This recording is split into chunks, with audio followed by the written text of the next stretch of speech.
यानंतर बुलेटिनमध्ये घेणार आहोत आणखी काही महत्त्वाच्या घडामोडींचा सुपरफास्ट आढावा 100 हेडलाईन्समधून। राष्ट्रवादी काँग्रेस पक्षाचा आज 27वा वर्धापन दिन। पक्षफुटीनंतर दोन्ही राष्ट्रवादी वर्धापन दिन वेगवेगळ्या दिवशी आणि वेगवेगळ्या ठिकाणी साजरा करतात। शरद पवारांच्या राष्ट्रवादी काँग्रेस शरदचंद्र पवार पक्षाचा सोहळा आज मुंबईच्या वायबी चव्हाण सेंटरमध्ये पार पडतोय।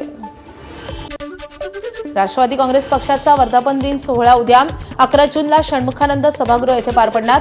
सोहळ्यात सध्या राष्ट्रवादी पक्षामधली परिस्थिती, प्रफुल्ल पटेल, सुनील तटकरे यांच्या पदांबाबत निर्माण झालेली शंका यावर मंथन होण्याची शक्यता। राष्ट्रवादी काँग्रेसच्या वर्धापन दिनानिमित्त वर्तमानपत्रांमध्ये जाहिरात, तर जाहिरातीत फक्त स्वर्गीय अजित पवार आणि सुनेत्रा पवारांचा फोटो। समर्पण, संघर्ष आणि संकल्प राष्ट्रवादी काँग्रेस पार्टी 20 वर्धापन दिनी स्वर्गीय अजितदादा पवार यांना केलाय समर्पित। पंतप्रधान नरेंद्र मोदी यांनी भारताचे पहिले पंतप्रधान जवाहरलाल नेहरू यांच्या पंतप्रधानांवरील 4398 दिवसांच्या कार्यकाळाचा विक्रम मोडलेला आहे। पंतप्रधान नरेंद्र मोदी यांच्या नेतृत्वाखालील केंद्र सरकारला 12 वर्ष पूर्ण। आजपासून भाजपची प्रगती पथयात्रा सुरू होणार। पंतप्रधान नरेंद्र मोदींचा सर्वाधिक काळ पंतप्रधानपदी राहण्याचा ऐतिहासिक विक्रम। आज होणाऱ्या एनडीएच्या मुख्यमंत्र्यांच्या बैठकीत विशेष प्रस्ताव मंजूर करून पंतप्रधान मोदींचं अभिनंदन केलं जाणार।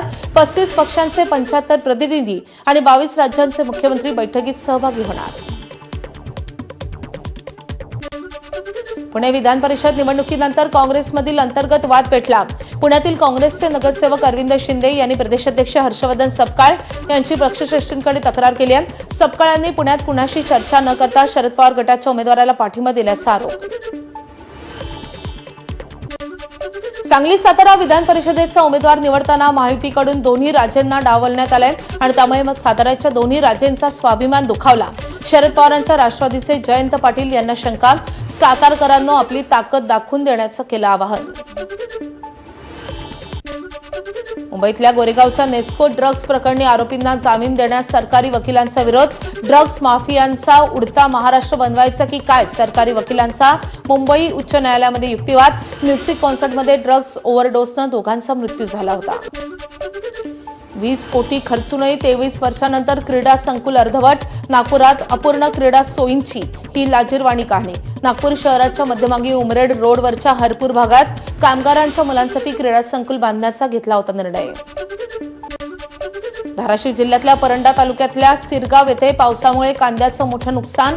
भाव नसल्यानं साठवून ठेवलेला कांदा पावसामुळे सडला। शेतकरी कांतीलाल चौबे यांचं नुकसान, सरकारनं मदत करण्याची मागणी।